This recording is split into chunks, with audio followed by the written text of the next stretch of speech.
వల్లభనేని వంశీమోహన్ ఎక్కడికెళ్లారు? ఈ మధ్య కాలంలో కనిపించట్లేదు. ఎన్నికలకు ముందు కనిపించిన ఆయన ఇటీవల అసలు జాడే లేకుండా పోయారు. అడపాదడపా ప్రెస్ మీట్లలో కనిపించినట్టుగా వ్యవహరించారు. అజ్ఞాతంలోకి వెళ్లారా? కేసులు పెడుతున్నారని భయపడ్డారా? లేక మారువేషం వేసుకొని తిరుగుతున్నారా? ఇప్పుడెందుకు తెరపైకొచ్చారు? వల్లభనేని వంశీ జాడే లేదు. ఆయనపై త్వరలో కేసులు నమోదవుతున్న కారణంగా అజ్ఞాతంలోకి వెళ్లిపోయారని ప్రచారం నడిచింది. నిజానికి వైసీపీ ఓడిపోయిన తర్వాత ఆయన ఆచూకీ లేకుండా పోయాడు. ఎన్నికల ఫలితాలు వచ్చిన రోజు కలిసి బయటకు వెళ్లిపోయిన వంశీ తన సొంత నియోజకవర్గంలో గన్నవరంలో అడుగుపెట్టలేకపోయారు. అప్పుడప్పుడు కోర్టు కేసులకు మారువేషంలో వెళ్తున్నారు. అయితే తొలుత ఆయన అమెరికా పారిపోయారని ప్రచారం నడిచింది. కానీ ఈ మధ్య కాలంలో కనిపించారు.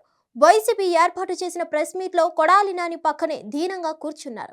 అంతేకాదు పూర్తిగా రాజకీయాలను విడిచిపెట్టి అమెరికా వెళ్లిపోతారని కూడా తెగ ప్రచారం జరిగింది. అయితే ఆయన ఎక్కడికి వెళ్లినా కూటమి ప్రభుత్వం విడిచిపెట్టే ఛాన్స్ ఇవ్వలేదు. అందుకే తన అనుచరుల వద్ద తాను రాజకీయాలకు దూరం అవుతారని అర్థం వచ్చేలా మాట్లాడారు. కొందరు కుల పెద్దలు రంగంలోకి దిగి కాపాడేందుకు ప్రయత్నాలు చేస్తున్నట్లు కూడా తెలుస్తుంది. అయితే గన్నవరంలో వంశీ అనుచరులు పెద్ద ఎత్తున అరెస్ట్ అవుతున్నారు. తర్వాత అరెస్టు వల్లభనేని వంశీదేనని ప్రచారం నడుస్తుంది. అయితే అది మామూలు కేసు కాదట. దాదాపు 100 కోట్ల విలువ చేసి ఆర్థిక నేరానికి వంశీ పాల్పడినట్లు తెలుస్తుంది. దాని చుట్టూ ఉచ్చు బిగుస్తున్నట్లు సమాచారం.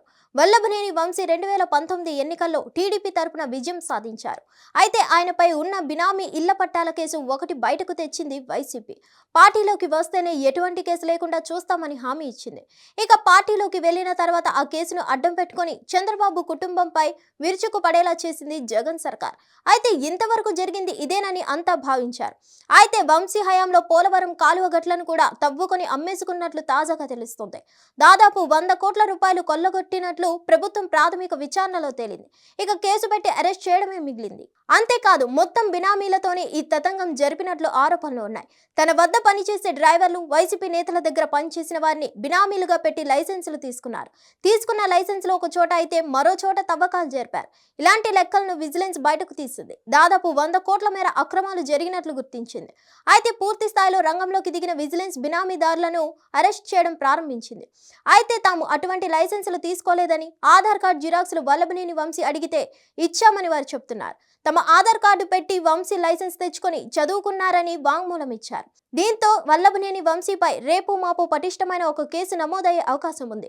అదే జరిగితే ఆయనపై క్రిమినల్ కేసుతో పాటు ఆర్థికపరమైన కేసులు కూడా నమోదయ్యే అవకాశం కనిపిస్తుంది. హిట్ టీవీ యాప్ ని డౌన్లోడ్ చేసుకోండి. ఇందులో short news, live news, entertainment movies అన్ని అవైలబుల్ గా ఉన్నాయి. Please download Hit TV app. Hit TV app hit TV యాప్ని ఫ్రీగా డౌన్లోడ్ చేసుకోండి.